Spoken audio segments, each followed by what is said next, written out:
Hi, ಎಲ್ರಿಗೂ ನಮಸ್ಕಾರ. ಇವತ್ತು ತುಂಬ ಘಮ ಘಮ ಪರಿಮಳದ ಒಂದು ಬಿರಿಯಾನಿ ಮಸಾಲೆ, ಹೋಮ್ ಮೇಡ್ ಮಸಾಲ ಇದು ಬಿರಿಯಾನಿದು. ಮನೆಯಲ್ಲಿ ಯಾವ ಥರ ಮಾಡೋದು, ಎಷ್ಟು ಸುಲಭ ಇದೆ.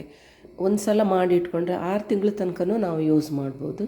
ಇದು ಬಿರಿಯಾನಿ ಇರ್ಬೋದು, ನಿಮಗೆ ಪಲಾವ್ ಇರ್ಬೋದು, ಯಾವುದಕ್ಕೂ ಕೂಡ ನೀವು ಹಾಕಿದರೆ ತುಂಬ ಪರಿಮಳ, ತುಂಬ taste. Home made biryani masala ಇದು. ಮತ್ತು ಇದನ್ನು ನೀವು ಉಪಯೋಗ ಮಾಡಿ ಬಿರಿಯಾನಿ ಮಾಡೋದು ಹೇಗೆ ಅಂತಲೂ ನಾಳಿನ ವೀಡಿಯೋದಲ್ಲಿ ತೋರಿಸ್ತೀನಿ. ನಾನು ಯಾವ ಥರ ಟೇಸ್ಟ್ ಬರುತ್ತಂತನೂ ನಾನು ಹೇಳ್ತೀನಿ. ತುಂಬ ಟೇಸ್ಟ್ ಆಗುತ್ತೆ ಇದು. ನೋಡಿ, ಆರಾಮ್ ಮಾಡ್ಬೋದು, ಮನೆಯಲ್ಲೇ ಮಾಡಿ ಇಟ್ಕೊಳ್ಬೋದು ಇದು. ಮತ್ತು ನಮ್ಮ ರೆಸಿಪಿಗಳು ಯಾರಿಗೆಲ್ಲ ಇಷ್ಟ ಆಗ್ತಾಯಿದೆ ಪ್ಲೀಸ್ ಒಂದು ಸಬ್ಸ್ಕ್ರೈಬ್ ಮಾಡೋದನ್ನು ಮರಿಬೇಡಿ. ಯಾರೆಲ್ಲ ಸಬ್ಸ್ಕ್ರೈಬ್ ಮಾಡ್ಕೊಂಡಿದ್ದೀರೋ ಎಲ್ರಿಗೂ ಧನ್ಯವಾದಗಳು. ಎಲ್ರಿಗೂ ನಮಸ್ಕಾರ. ನೋಡಿ, ಬಿರಿಯಾನಿ ಮಸಾಲೆ ಮಾಡಲಿಕ್ಕೆ ಎಷ್ಟು ಲವಂಗ ತಗೊಂಡಿದ್ದೀನೋ ಅಷ್ಟೇ ಯಾಲಕ್ಕಿ ತೊಗೊಂಡಿದ್ದೀನಿ. ಆಮೇಲೆ 1 ಬೌಲಷ್ಟು ಫುಲ್ಲು ನಾನು ಕೊತ್ತಂಬರಿ ತೊಗೊಂಡಿದ್ದೀನಿ. ಅದರ 1/4 ಅಂಶದಷ್ಟು ಬಡೆ ಸೊಪ್ಪು ತೊಗೊಂಡಿದ್ದೀನಿ.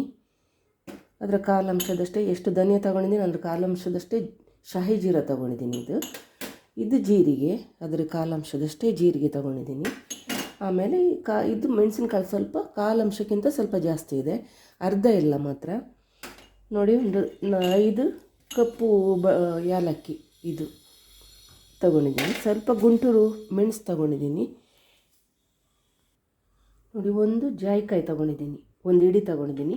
ಇದು ಜಾಪತ್ರೆ, ಇದು ಮರಾಠಿ ಮೊಗ್ಗು, ಸ್ಟಾರ್ ಹೂವು ಮತ್ತು ಬಿರಿಯಾನಿ ಎಲೆ, ಚಕ್ಕೆ, ಇಷ್ಟು ಸಾಮಾನು ತೊಗೊಂಡಿದ್ದೀನಿ.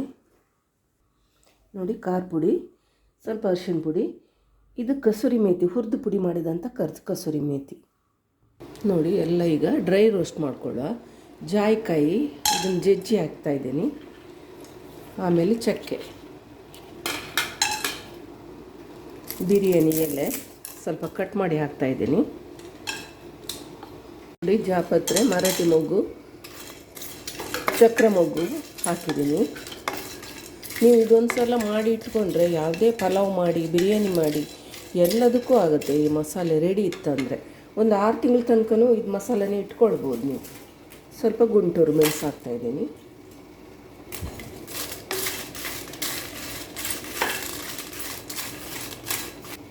ನೋಡಿ, ಯಾಲಕ್ಕಿ, ಕಪ್ಪು ಏಲಕ್ಕಿ ಹಾಕ್ತಾಯಿದ್ದೀನಿ, ಕಾಳು ಮೆಣಸು, ಆಮೇಲೆ ಯಾಲಕ್ಕಿ, ಲವಂಗ.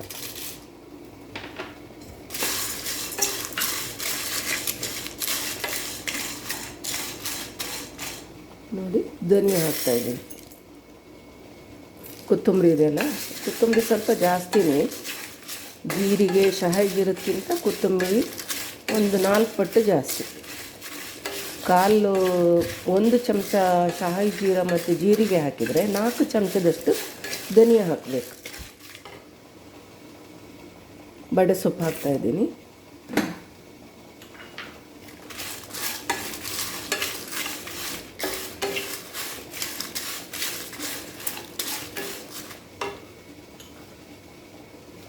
ಶಾಹಿ ಜೀರ ಹಾಕ್ತಾಯಿದ್ದೀನಿ.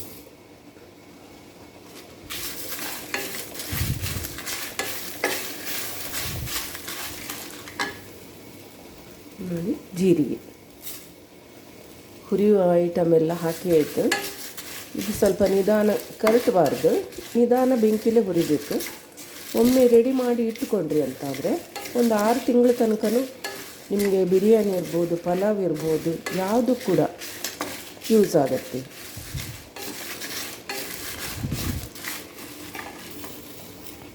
ನೋಡಿ, ಘಮ್ ಅಂತ ಪರಿಮಳ ಬರೋ ತನಕ ಹುರಿದ್ರೆ ಸಾಕು.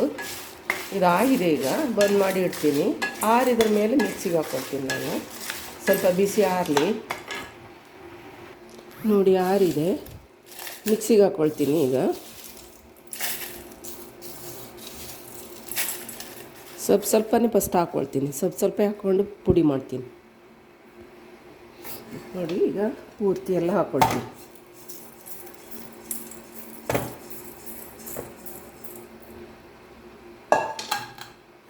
ಪುಡಿ ಮಾಡ್ಕೊಳ್ಳುವ ಇದನ್ನು.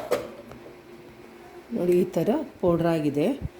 ಈಗ ಖಾರ ಪುಡಿ, ಅರಿಶಿಣ ಪುಡಿ ಮತ್ತು ಕಸೂರಿ ಮೇಥಿ ಇದೆ ನೋಡಿ, ಅದನ್ನು ಹಾಕ್ಕೊಳ್ತೀನಿ. ನೋಡಿ, ಪೌಡ್ರ್ ಆಗಿದೆ. ನೋಡಿ, ಈ ಥರ ಪೌಡ್ರ್ ಆಗಿದೆ. ಈಗ ಲಾಸ್ಟಿಗೆ ಶುಂಠಿ ಮತ್ತು ಬೆಳ್ಳುಳ್ಳಿ, ಇದನ್ನು ನಾನು ತೋರಿಸಿದ್ದೀನಿ ಯಾವ ಥರ ರೋಸ್ಟ್ ಮಾಡೋದು ಯಾವ ಥರ ಅಂತ. ಇದನ್ನೀಗ ಲಾಸ್ಟಿಗೆ ಹಾಕ್ಕೊಳ್ತೀನಿ. ಇದು ಶುಂಠಿ, ಇದು ಯಾವ ಥರ ರೋಸ್ಟ್ ಆಗಿದೆ ನೋಡಿ, ಶುಂಠಿ ಮತ್ತು ಬೆಳ್ಳುಳ್ಳಿ. ಈಗ ಲಾಸ್ಟಿಗೆ ಇದನ್ನು ಹಾಕ್ಕೊಳ್ತೀನಿ. ಇದನ್ನು ಹಾಕ್ಕೊಂಡು ಪೌಡ್ರ್ ಮಾಡ್ಕೊಳ್ತೀನಿ.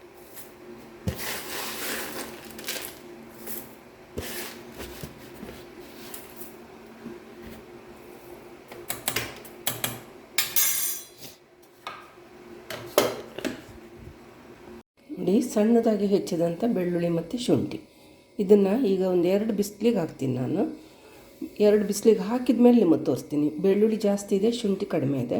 ಶುಂಠಿ ಡಬಲ್ ಬೆಳ್ಳುಳ್ಳಿ ಇದೆ. ತೆಳ್ಳಗೆ ಕಟ್ ಮಾಡಿ ಇಟ್ಟಿದ್ದೀನಿ. ಇದನ್ನೀಗ ಬಿಸಿಲಿಗೆ ಹಾಕ್ತೀನಿ. ನೋಡಿ, 2 ದಿನದ ಬಿಸಿಲಿಗೆ ಶುಂಠಿ ಮತ್ತು ಬೆಳ್ಳುಳ್ಳಿ ನೋಡಿ, ಸೌಂಡ್ ಕೇಳ್ತಿರ್ಬೇಕು ನಿಮಗೆ, ಎಷ್ಟು ಒಣದು ರೋಸ್ಟ್ ಆಗಿದೆ ನೋಡಿ. ನೋಡಿ, ಪುಡಿಯಾಗಿದೆ. ನಿಮ್ಮದು ಯಾವುದೇ ಪಲಾವ್ ಆಗಲಿ, ಬಿರಿಯಾನಿ ಆಗಲಿ, ಯಾವ ಥರದ್ದು ನೀವು ಮಾಡೋದಾದರೂ ಇದೊಂದು ಪುಡಿ ರೆಡಿ ಇದೆ ಅಂದರೆ ಬೇರೆ ಮಸಾಲೆದ ಅಗತ್ಯನೇ ಇಲ್ಲ. ಆ ಬೆಳ್ಳುಳ್ಳಿ ಶುಂಠಿನೂ ಎಷ್ಟು ಒಳ್ಳೆ ರೀತಿ ಪೌಡ್ರ್ ಆಗಿದೆ ನೋಡಿ.